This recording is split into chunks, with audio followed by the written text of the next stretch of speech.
Hello guys, और सब कैसे हैं आप लोग? सब बढ़िया होंगे। चलिए स्टार्ट करते हैं। Derivation of general equation for a heat conduction in cylindrical coordinates. Okay, इससे पहले वाले लेक्चर में मैंने जो जनरल इक्वेशन निकाली थी फॉर ए प्लेन वॉल,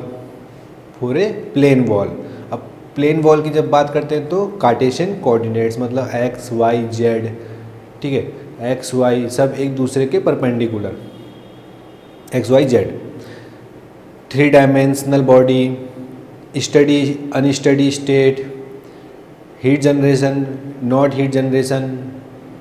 तो जनरल इक्वेशन में ये सारे टर्म आ जाते हैं।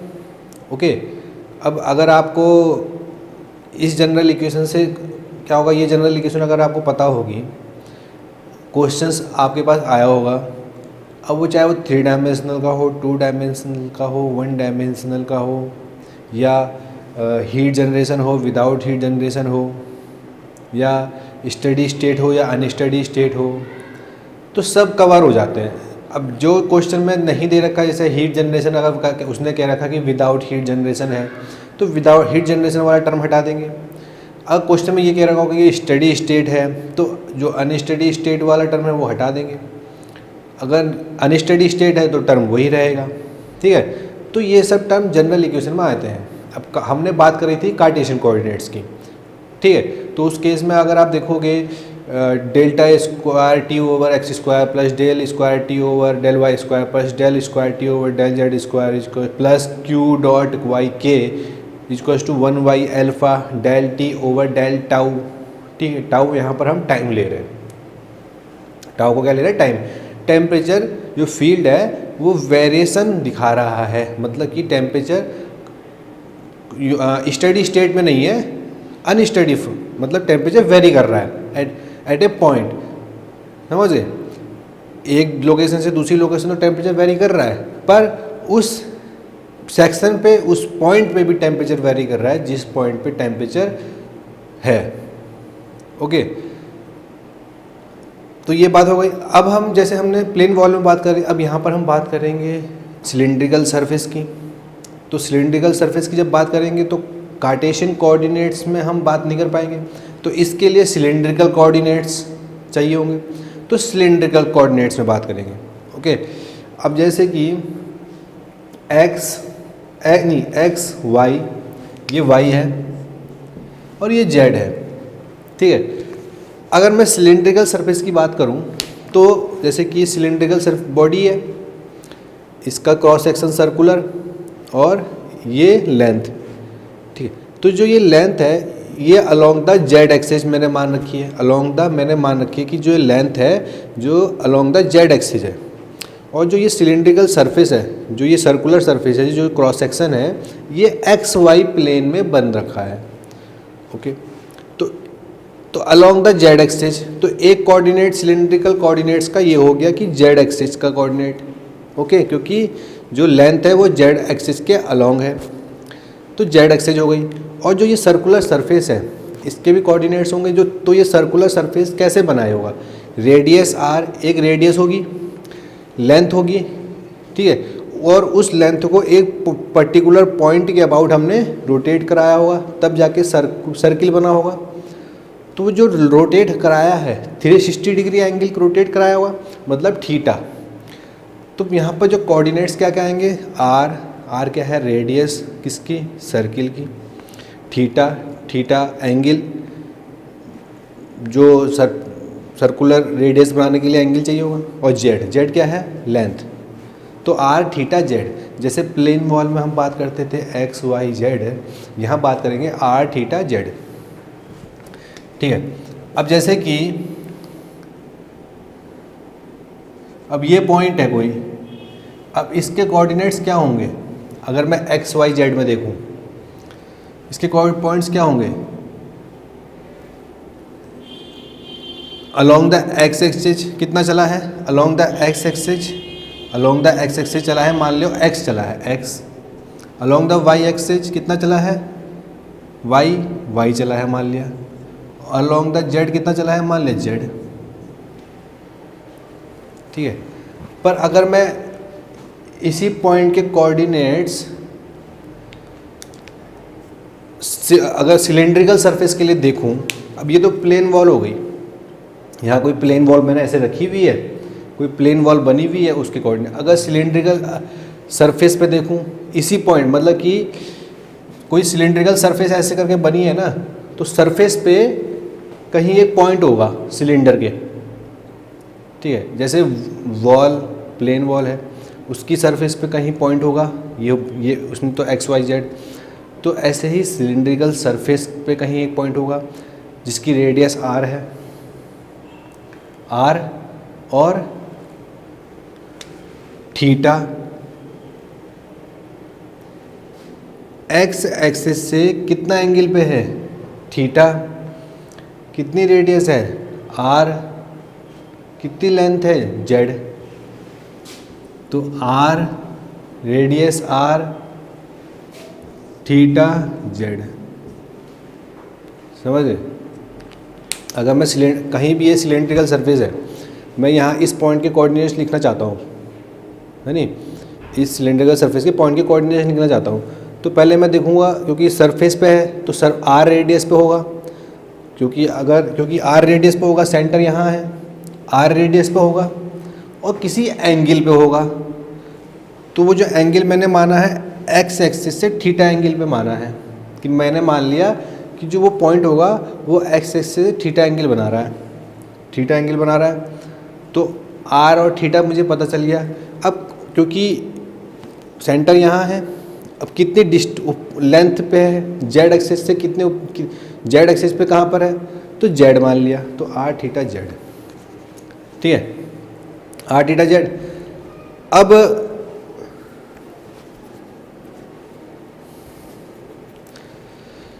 मुझे अगर x y z r theta के फॉर्म में अगर निकालना होगा, ठीक है, मतलब कि मुझे अगर सिलेंड्रिकल सरफेस है उसके कोऑर्डिनेट्स, सिलेंड्रिकल सरफेस है ओके, और एक्स वाई जेड के फॉर्म में मुझे निकालने हैं, एक्स वाई जेड, तो एक्स वाई जेड मुझे अगर आर थीटा के फॉर्म में लिखना है तो मैं कैसे लिखूँगा,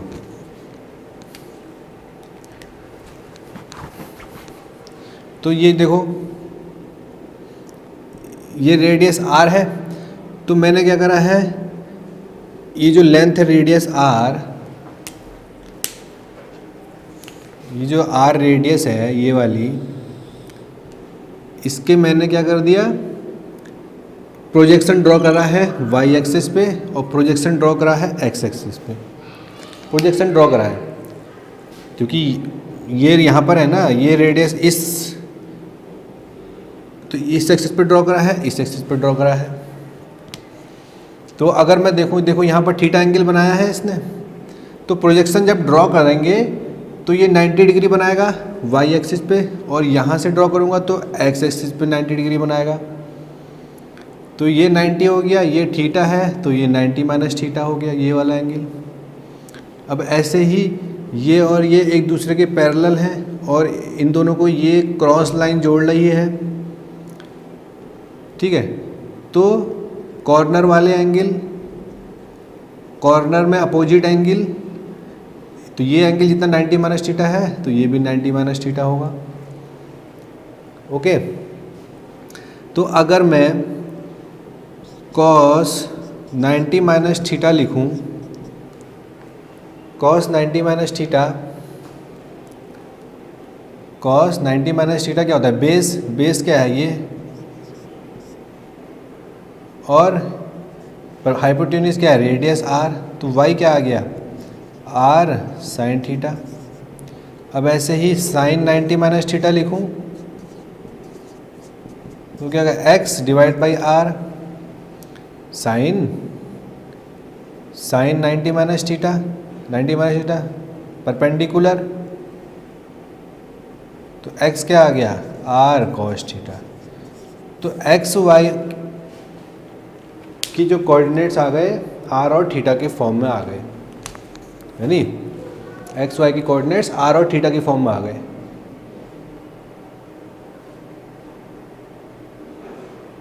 इस सिलेंड्रिकल सरफेस के, समझ गए ना।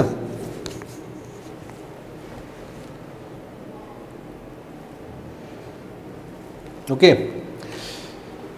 तो x r cos theta, y r sine theta, है नहीं, क्योंकि अभी हम आर थीटा जेड में बात कर रहे थे सिलेंड्रिकल कोऑर्डिनेट्स में। अब मुझे अगर ये चाहोगा कि मुझे एक्स एक्सिस में चाहिए, एक्स एक्सिस में कितने एक्स एक्सिस में इसका क्या कोऑर्डिनेट्स है, वाई एक्सिस में इसका क्या कोऑर्डिनेट्स है इस सिलेंड्रिकल सरफेस का, तो x r cos theta, y r sine theta, और जेड तो जेड है ही। तो ये बात हो गई। अब देखो ये क्या कर रहा है,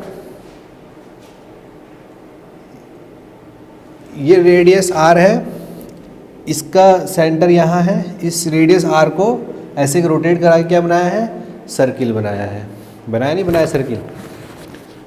अब हमें जनरल हीट कंडक्शन इक्वेशन निकालनी है, तो आपको पता है कि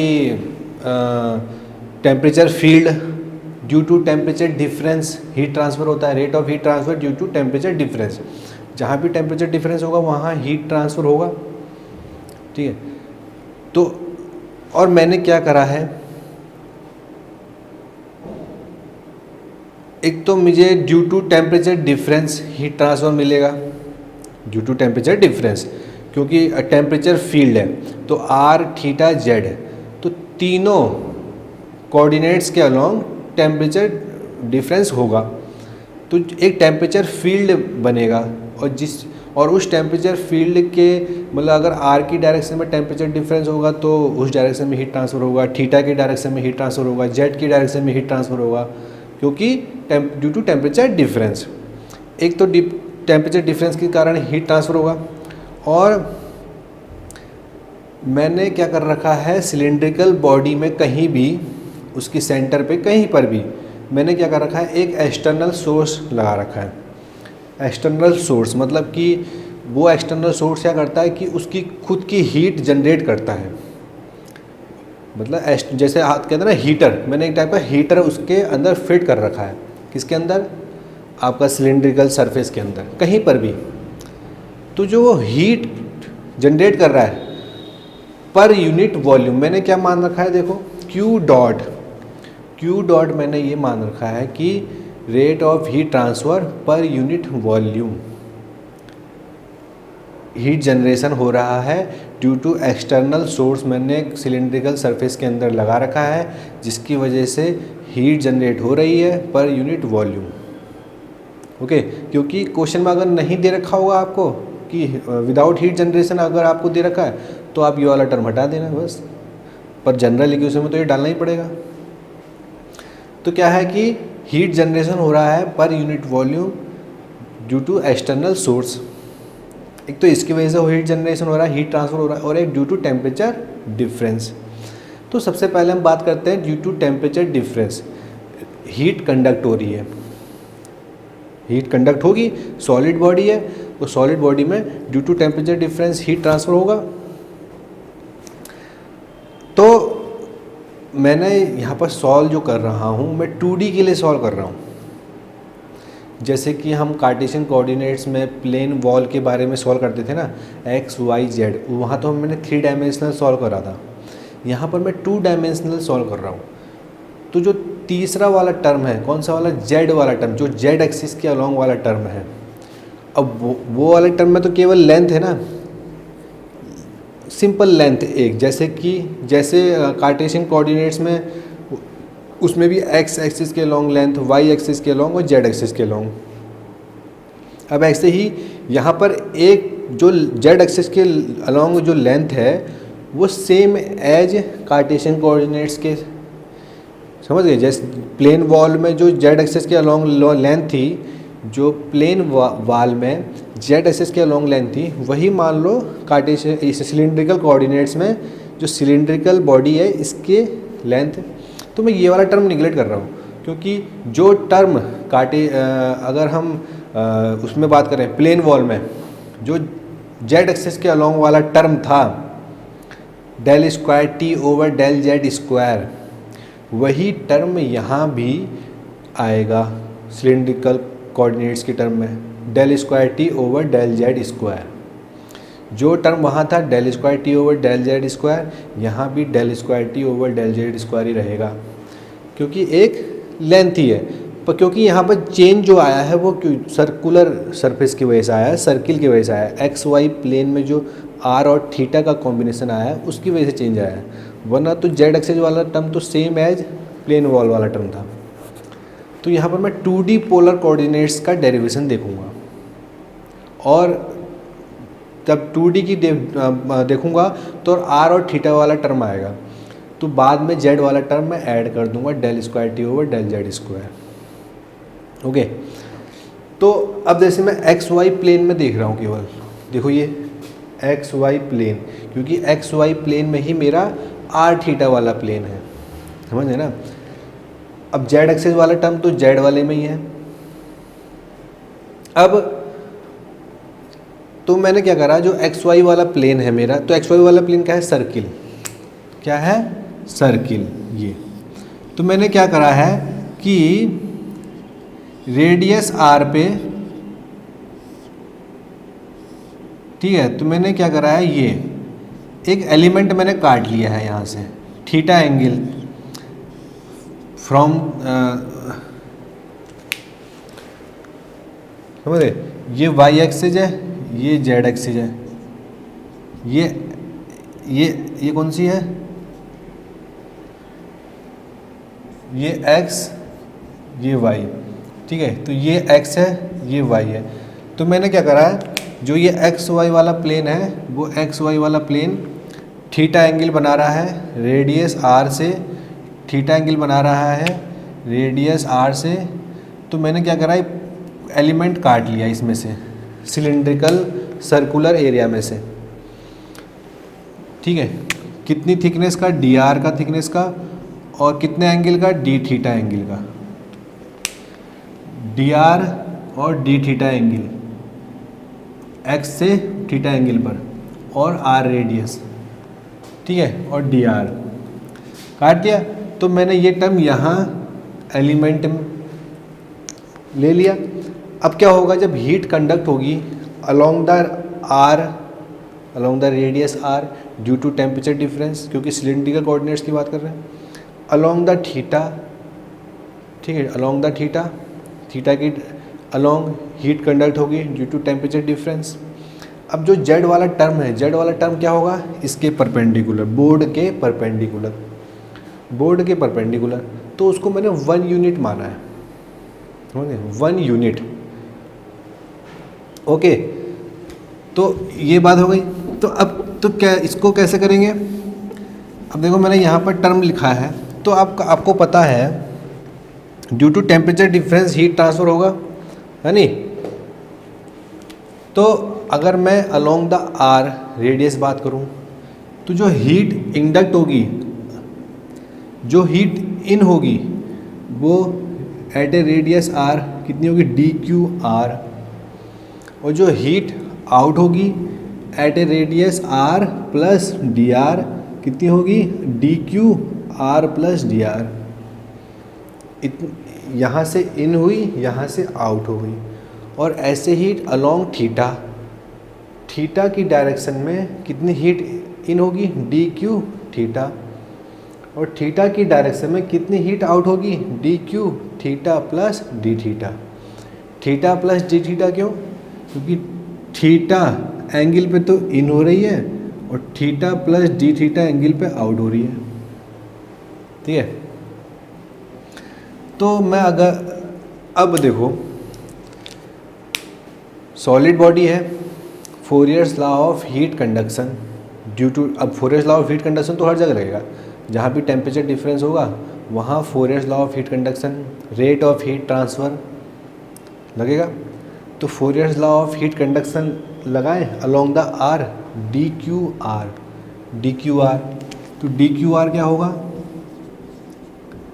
minus thermal conductivity K, thermal conductivity cylindrical body है, कोई सा भी मटेरियल हो सकता है, सॉलिड बॉडी का कोई सा भी मटेरियल हो सकता है, उसकी थर्मल कंडक्टिविटी होगी। और यहाँ थर्मल कंडक्टिविटी कोई मैंने अभी के लिए क्या मान रखा है कि वेरी कर रही है, टेम्परेचर के साथ वेरी करती है। सिलिंड्रिकल कोई भी सॉलिड बॉडी है वेरी करती है, ठीक है वो। तो माइनस के एरिया, एरिया कौन सा, जब हीट ट्रांसफ़र हो रहा है तो जो सरफेस के थ्रू हीट ट्रांसफ़र हो रहा है उस सरफेस का परपेंडिकुलर एरिया, ठीक है। तो परपेंडिकुलर एरिया, अब जैसे डी क्यू आर कहाँ से इन हो रही है, यहाँ से इन हो रही है, तो जो ये लेंथ है, जो ये आर्क है, इसकी कितनी लेंथ होगी, आर्क, आर्क की लेंथ कैसे निकालते हैं, आर्क क्या होता है, रेडियस इनटू सबटेंडेड एंगल, जो एंगल इस आर्क को ड्रॉ कर रहा है, सबटेंड कर रहा है, ठीक है। कितना इस जो ये कितना एंगल सब इस आर्क को सबटेंड कर रहा है, कितने एंगल ने इस आर्क को घेर रखा है, एरिया। तो क्या होगा, R D theta, R D theta तो इसकी लेंथ है, केवल इस आर्क की लेंथ है, R D theta, R D theta, ठीक है। और ये तो लेंथ हो गई।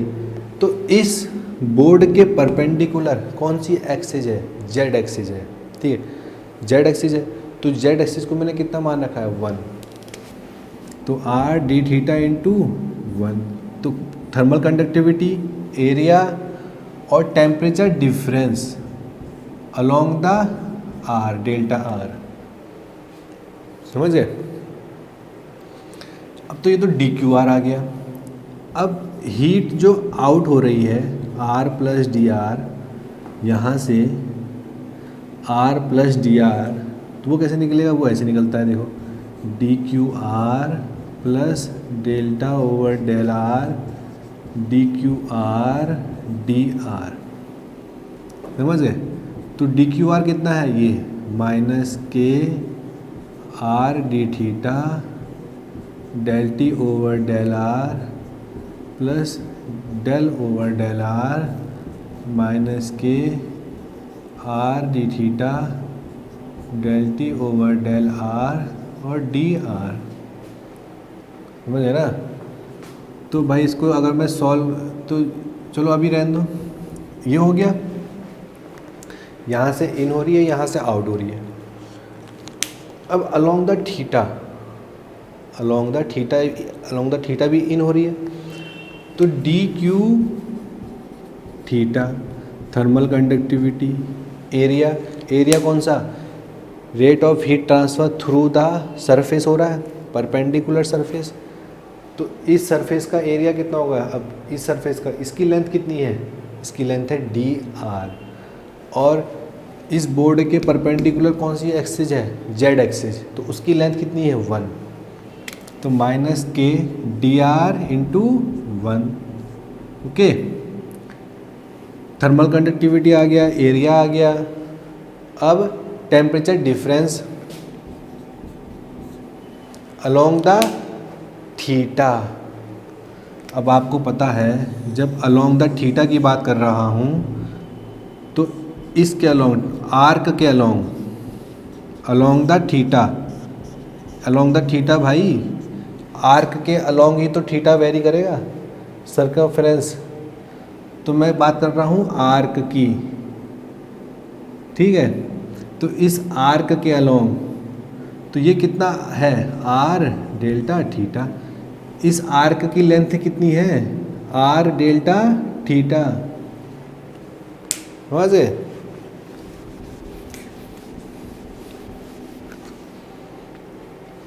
ये तो आ गया डी क्यू थीटा। अब d Q theta plus d theta, जैसे ये था d Q theta plus del over are del theta D Q theta और आर डी थीटा, आर से आर कैंसिल हो गया। तो डी क्यू थीटा कितना है, minus K D R del T over are del theta plus del over del theta, D Q theta कितना, ये minus K D R del T over are del theta into D theta, ठीक है। तो जो Fourier's law of heat conduction से हमने क्या क्या निकाल लिया, heat conduct in D Q R, heat out, heat in, heat out, heat conduction equation से, Fourier's law of heat conduction से तो निकलेगा। सॉलिड बॉडी में जब हीट कंडक्ट होगी तो Fourier's law of heat conduction से निकलेगा। ठीक है, ये तो आ गया heat conduction into the element, यहाँ से आउट। इस एलिमेंट में बात कर रहे हैं हम, केवल इस एलिमेंट की बात कर रहे हैं। अब क्या होगा, जो मैंने एक्सटर्नली अप्लाई सोर्स मैंने जो लगाया है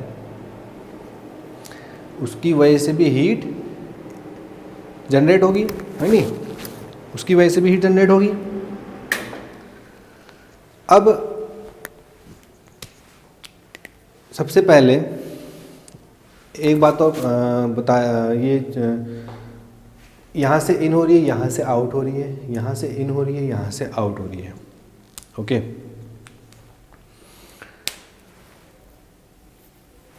तो इस एलिमेंट में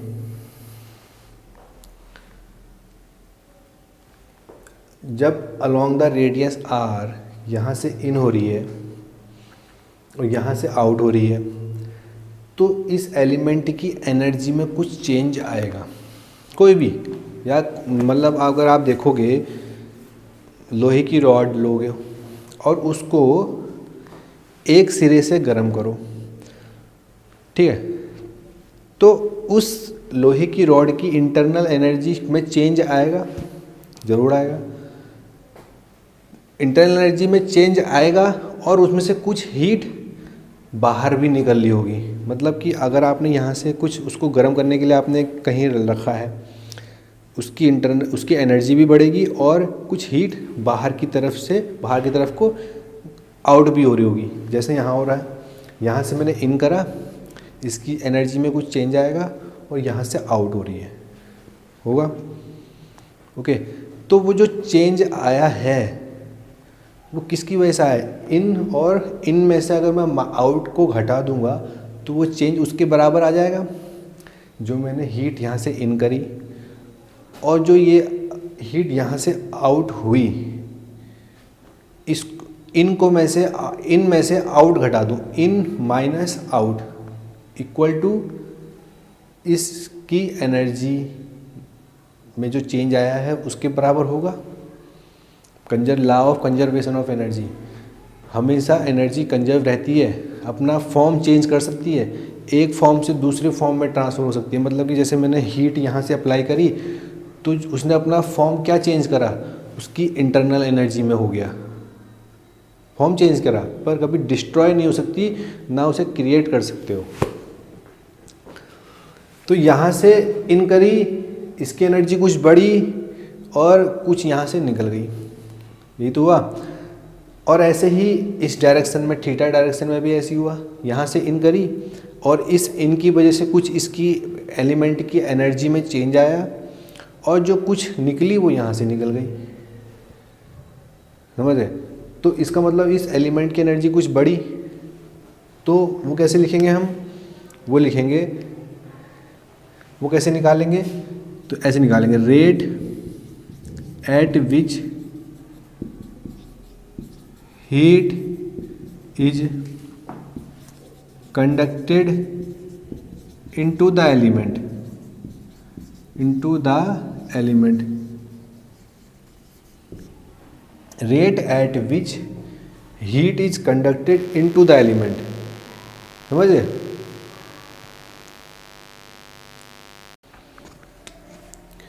ठीक है, तो rate at which heat is conducted into the element, तो जैसे मैंने कहा यहाँ से इन हो रही है, यहाँ से आउट हो रही है, heat is conducted into the element, कितनी हीट कंडक्ट हुई इनटू द एलिमेंट, इस एलिमेंट में कितनी रही, यहाँ से इन माइनस आउट, इन माइनस आउट, कितनी हीट कंडक्ट हुई, इन माइनस आउट, तो इन कितनी हुई, इतनी इन हुई, कितनी इन हुई, यहाँ से इन हुई, यहाँ से आउट हुई, तो कितनी इन हुई, कितनी हीट कंडक्टेड हुई into the element.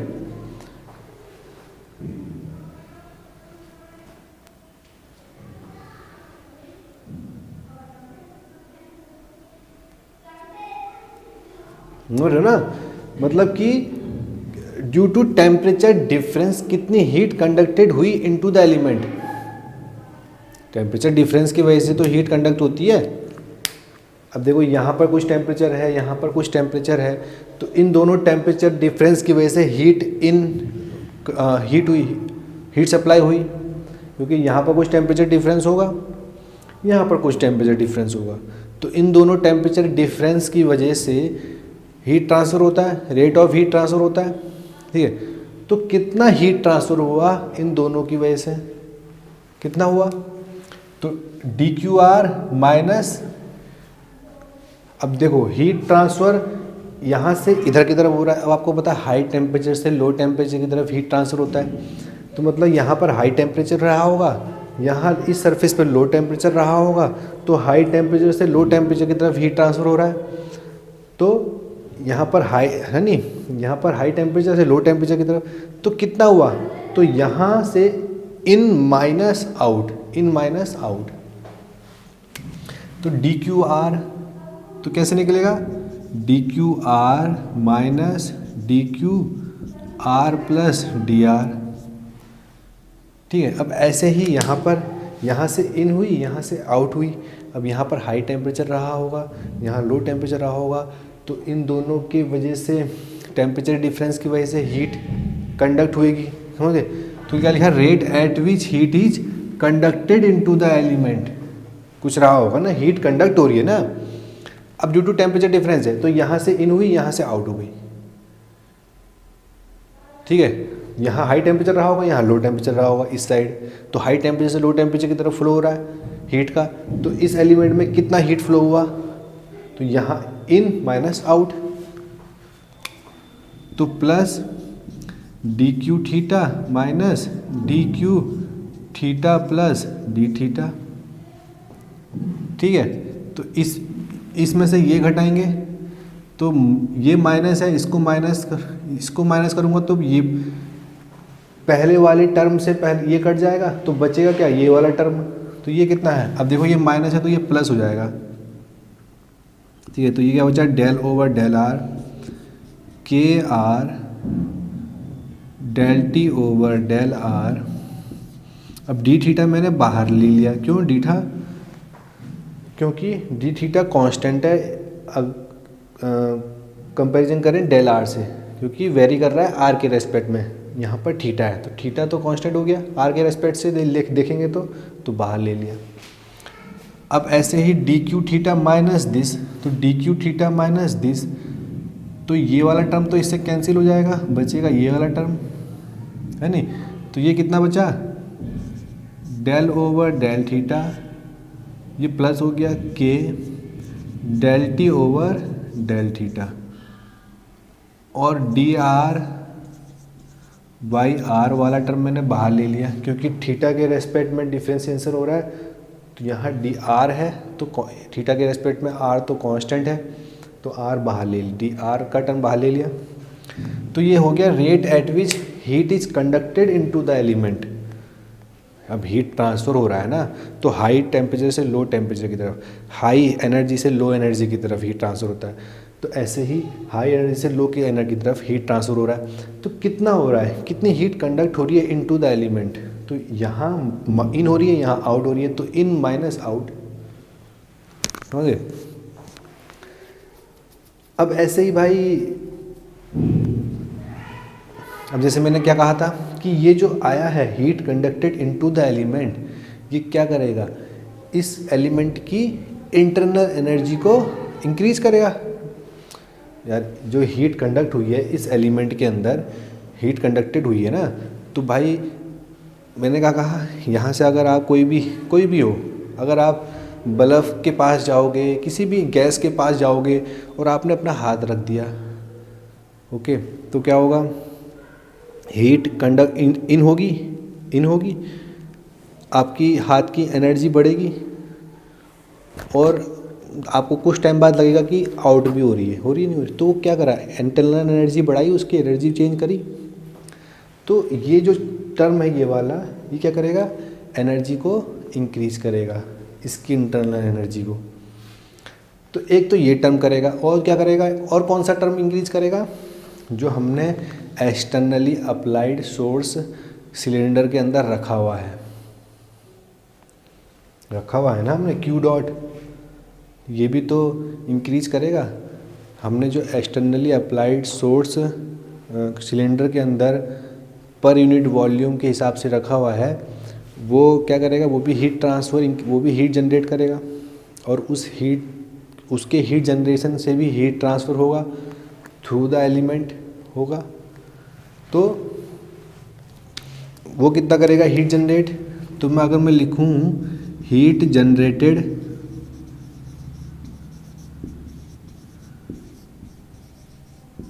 Per unit time, heat generated per unit time कितना, Q डॉट। अब देखो ये जो हीट जनरेशन मैंने यहाँ पर Q डॉट का टर्म लिया है, पर यूनिट वॉल्यूम लिया है, ठीक है, पर यूनिट वॉल्यूम। तो अब मुझे केवल heat generated per unit time निकालना है, मतलब Q dot.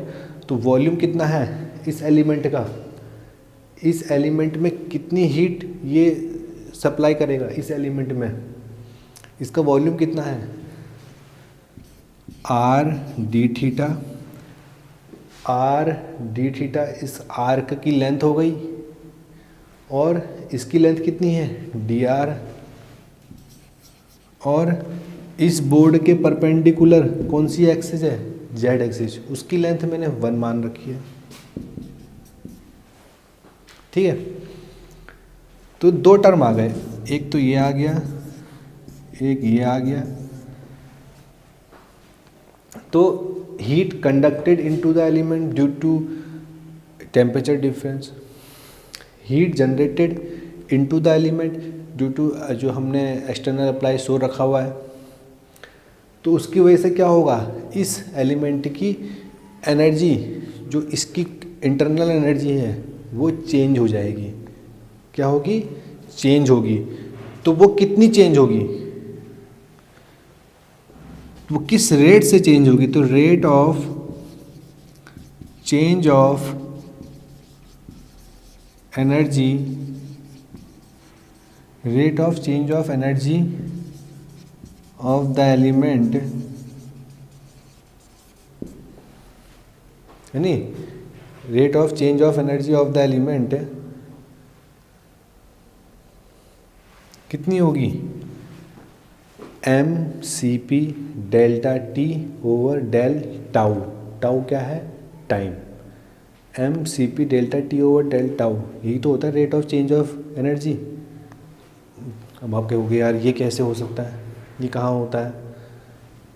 First law of thermodynamics, Q equals to del U over del U plus W. अगर del Q equals to D U plus del W बात करें तो वर्क तो कुछ है नहीं, जीरो। तो रेट ऑफ, तो जो डी यू वाला टर्म है वो कौन सा टर्म, वो क्या टर्म होता है, change of energy. Change of energy वाला टर्म होता है, नहीं होता है डी यू, समझ गए ना, D you change of internal energy कैसे निकालते हैं, एम सी डेल्टा टी, वही तो है। तो यहाँ हम बात कर रहे हैं रेट की, तो डेल टाउ टाइम वाला टर्म भी आएगा। तो मास एम किसका मास, इस एलिमेंट का मास कितना होता, मास क्या होता है, वॉल्यूम इनटू डेंसिटी। वॉल्यूम कितना है, R D theta D R into 1 volume. Density मैंने रो मान ली, ओके। अब देखो डेंसिटी तो कोई सा भी मटेरियल है उसकी कांस्टेंट होगी, अब चाहे वो इतना एलिमेंट हो या इतना element, constant density. M C P specific heat, इस मटेरियल की जो भी मटेरियल है उसकी कितनी स्पेसिफिक हीट है, मतलब वो स्पेसिफिक हीट मतलब कि वो कितनी हीट स्टोर कर सकता है पर यूनिट मास। और डेल टी टेम्परेचर डिफरेंस और डेल टाउ टाइम, ये तो होगा rate of change of energy of the element. तो ये मान लिया तीसरा वाला टर्म। अब देखो law of conservation of energy, energy conserve होती है, वेस्ट कभी नहीं जाती। तो जो ये rate of heat is conducted into the element, इसकी वजह से जो इसकी एनर्जी इंक्रीज हुई। हीट जनरेटेड, जो हीट जनरेशन हुआ उसकी वजह से जो एनर्जी इसकी इंक्रीज हुई, इन दोनों को ऐड करके कितना चेंज आया इसके बराबर हो कर देंगे। मतलब कि समझ गए ना, ये होगा। ठीक है, अब इसको अगर बराबर करें इसको, चलो बराबर करते हैं, इसको हटा देता हूँ मैं।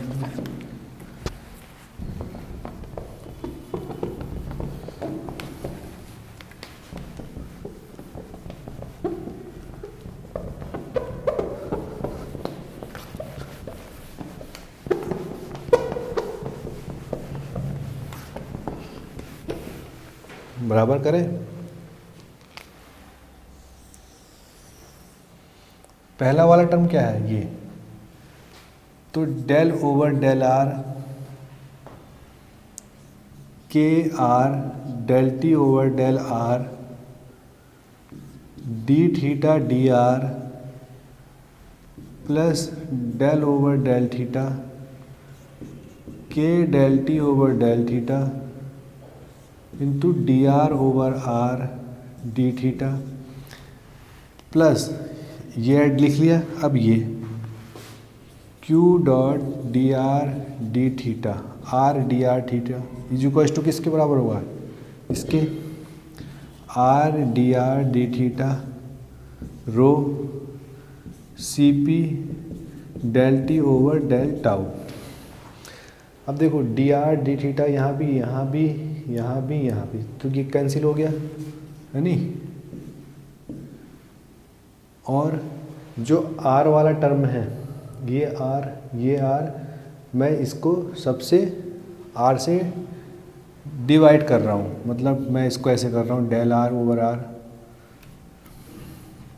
सबसे डिवाइड कर रहा हूँ, मतलब 1/r del R over R K R del T over del R. ठीक है, प्लस आर से डिवाइड करूँगा तो ये वाला टर्म भी ख़त्म हो जाएगा, तो डेल ओवर डेल थीटा तो K del T over del theta. Are से डिवाइड करूँगा तो ये हट जाएगा, क्यू डॉट आर से डिवाइड करूँगा तो ये हट जाएगा, तो rho C P del T over del tau. ठीक है तो ये आ गया। अब देखो ये आ गया, अब इसमें 1/r del over del R K R del T over del R K, तो इसमें जो थर्मल कंडक्टिविटी है मैंने यहाँ क्या मान रखा कि वेरी कर रही है टेम्परेचर के साथ, वेरी करती भी है अगर, और उसका डिफरेंस तब दिखने को मिलेगा जब जो टेम्परेचर वेरिएशन है वो बहुत ज़्यादा होगा। अगर 300 केल्विन पे अगर मैं किसी भी सॉलिड मटेरियल की थर्मल कंडक्टिविटी देखूं और 400 केल्विन पे देखूं, तो उन दोनों की उसी मटेरियल की सेम मटेरियल की 300 केल्विन पे और 400 केल्विन पे तो ज़्यादा डिफरेंस होगा नहीं।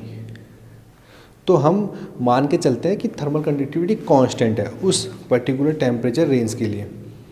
ओके, पर अगर हम बात करें ज़्यादा टेम्परेचर डिफरेंस, मतलब 300 केल्विन और 300 केल्विन पे उस मटेरियल की थर्मल कंडक्टिविटी और 1000 केल्विन पे उस मटेरियल की थर्मल कंडक्टिविटी देखें तो डिफरेंस आएगा, देखने को मिलेगा उस मटेरियल की थर्मल कंडक्टिविटी के बीच में। तो हम वैसे यहाँ पर मान के चलते हैं कि ज़्यादा जो टेम्परेचर रेंज है वो ज़्यादा नहीं रहती, तो हम थर्मल कंडक्टिविटी कांस्टेंट मान के चलते हैं।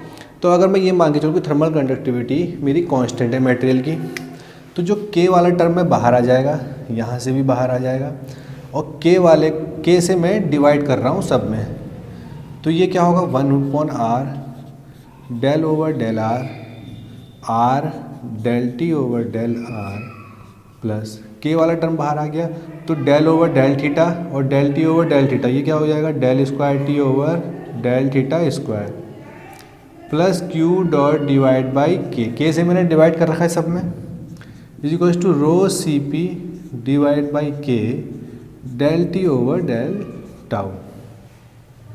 अब आपको पता है कि अल्फ़ा क्या होता है, थर्मल डिफ्यूजिविटी, के वाई रो सी पी होता नहीं होता, तो यहाँ के वाई रो सी पी की जगह क्या आ जाएगा 1/α del T over del tau. तो ये इक्वेशन बन गई। देखो ये वाली क्या है, जनरल इक्वेशन फॉर किसके लिए, किसके लिए है ये, cylindrical coordinates for cylindrical surface.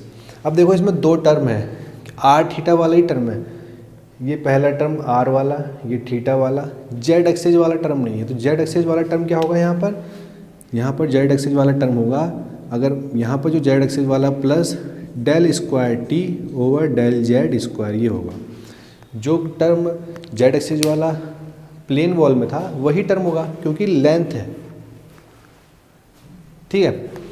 तो ये आ गया किसके लिए, सिलेंड्रिकल कोऑर्डिनेट्स, सिलेंड्रिकल सरफेस के लिए आ गया general equation of heat conduction, समझ गए। 1/r del over del R, R delta T over del R. अगर आपको कह रखा होगा कि वन डायमेंशनल, मुझे अगर क्वेश्चन में आपको 3D नहीं दे रखा, वन डायमेंशनल दे रखा है, तो ये थीटा और जेड वाला टर्म हट जाएगा। हीट जनरेशन नहीं दे रखा है तो ये वाला टर्म हट जाएगा। स्टडी स्टेट दे रखा है तो ये वाला टर्म हट जाएगा, समझ गए। तो ये हो गई बात किसकी, सिलेंड्रिकल कोऑर्डिनेट्स, पोलर कोऑर्डिनेट्स। अब अगर बात करें हम सर्फ स्फेरिकल, अब स्फेरिकल टर्म में ना मैं पूरा उसका डेरिवेशन नहीं बता रहा क्योंकि उसका हमारा कोर्स में इतना है नहीं, केवल एक जनरल इक्वेशन में निकालता हूँ, इससे मैच करेगी वो, ठीक है। इसी से मैच करती हुई जनरल इक्वेशन में लिखवा रहा हूँ, ओके। तो पहले उसको समझ लेते हैं कि वो स्फेरिकल वाले में कैसे बनता है। जैसे हमने सिलेंड्रिकल कोऑर्डिनेट्स में जो मैंने अभी डायग्राम बनाया था वो वाला उससे समझाया था, तो उसमें कैसे बनता है। अब देखो उसमें क्या होता है कि ये ऐसे नहीं ये हो गई, ये हो गई एक्सिस, ये हो गई, ठीक है। ये क्या है, जेड एक्सिस मान लो, ये जेड हो गई, ये एक्स हो गई, ये वाई हो गई, ये हो गई स्फेयर की रेडियस आर, स्फेयर की रेडियस आर, ये हो गया थीटा एंगल, ये हो गया फाई एंगल। तो जैसे हम सिलेंड्रिकल कोऑर्डिनेट्स में आर थीटा जेड लिखते हैं ना, यहाँ हम लिखते हैं आर थीटा फाई। दो एंगल वाले टर्म आ जाते हैं, थीटा जो एक्स एक्सिस से बनाता है, फाई जो जेड एक्सिस से बनाता है, और रेडियस आर।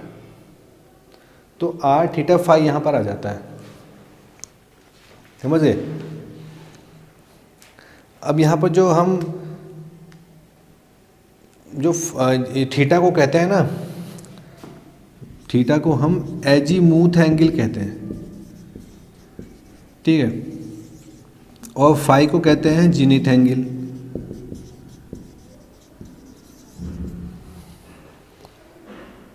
ओके। अब यहाँ पर अगर आप देखोगे ये एक्स है, ये वाई है, जेड है। अब इसी से मिलती जुलती मैं स्फेयर की वाली की किस्म बता रहा हूँ, सेम।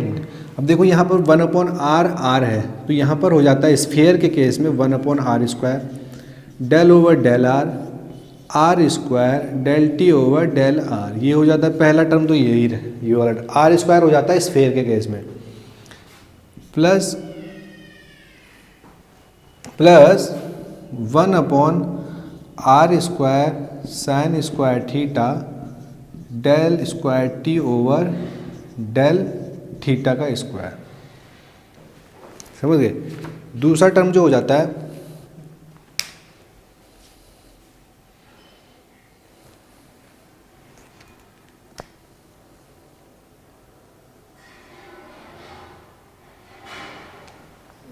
हाँ यहाँ पर यार सॉरी, यहाँ पर ना मैंने टर्म क्या लिखा है, जब मैंने आर से डिवाइड कर रहा था ना तो ये तो कट गया था। अब जब यहाँ पर आर से करूँगा तो ये आर स्क्वायर हो जाएगा,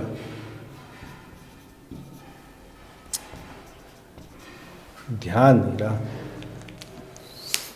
आपको लग रहा होगा कि यार थोड़ा वो हो जाता है ना, तो ध्यान नहीं रहा मेरा कि अब जैसे यहाँ से मैंने आर से डिवाइड करा तो ये कैंसिल हो गया। अब जब यहाँ पर आर से डिवाइड करूँगा तो ये आर स्क्वायर हो जाएगा, ये कैंसिल हो जाएगा, ये कैंसिल हो जाएगा, आर स्क्वायर तो 1/r del over del R R delta T 1/r square del square T del theta square मैंने, ठीक है। और यहाँ पर अब देखो, मुझे तब ध्यान आया कि जब मैं स्फीयर वाला देख रहा था ना, तब मुझे ध्यान आया कि अच्छा ये, क्योंकि यहाँ पर ना r की जगह r साइन थीटा जाता है, तो मैंने कहा यार यहाँ से r कहाँ गया ठीक है। 1/r square del square T over del theta square, क्योंकि हम जब r से डिवाइड कर रहे थे तो ये r स्क्वायर हो जाता है, यहाँ भी r स्क्वायर। तो जब ये r वाला टर्म है, इसमें r की जगह r साइन थीटा, देखो थीटा वाला टर्म आ गया, यहाँ तो केवल r वाला टर्म आया जो इस रेडियस से था, और थीटा वाला टर्म यहाँ से आ गया r square sine square theta del square T over del theta square, तो r थीटा वाला टर्म हो गया। अब जो फाई वाला बचा प्लस फाई वाला r स्क्वायर रहेगा ही साइन फाई डेल ओवर, अब यहाँ क्या आएगा डेल फाई, ठीक है। तो यहाँ क्या आएगा साइन फाई और del T over del phi, समझ गए ना। यहाँ पर देखो del over del phi sine phi del T over del phi plus Q dot, यहाँ जैसा ये था, और रो और 1/α लिख लो, 1/α del T over del tau, समझ गए। 1/α del T over del tau Q dot Y K, Q dot Y K, Q dot Y K equals to 1/α del T over del tau. ये हो गया स्फेयर वाला। Sphere वाले में आपसे अगर पूछेगा तो सिर्फ पहला वाला टर्म सेम है, जैसे यहाँ पर r की जगह r स्क्वायर हो जाता है। अब जब हद से ज़्यादा पूछ लेगा टू डायमेंशनल, तो r square sine square theta हो जाता है। एजीमुथ एंगल जेनिथ एंगल, समझे ना, r साइन थीटा, ओके। तो ये हो गया, स्फेरिकल कोऑर्डिनेट्स में भी आ गए, स्फेरिकल सिस्टम में भी बात कर ली हमने जनरल इक्वेशन की, और सिलेंड्रिकल कोऑर्डिनेट्स में भी जनरल सिस्टम की हमने बात कर ली। 3D इक्वेशन समझ गए। तो यहाँ पर अब इसको सॉल्व करने के लिए आपको बाउंड्री कंडीशंस दी जाएंगी, इनिशियल कंडीशंस होगी कुछ, मतलब बाउंड्री कंडीशन मतलब कि जो बाउंड्री है ना, जैसे कि सिलेंड्रिकल है, उसकी x इक्वल्स टू 0 पे कितना हमको दे रखा है, टेम्परेचर दे रखा हो कुछ ना कुछ, तभी तो हीट ट्रांसफ़र होगा, तो उससे ये सॉल्व हो जाएगा भाई। चलिए ठीक है, फिर मिलते हैं आगे।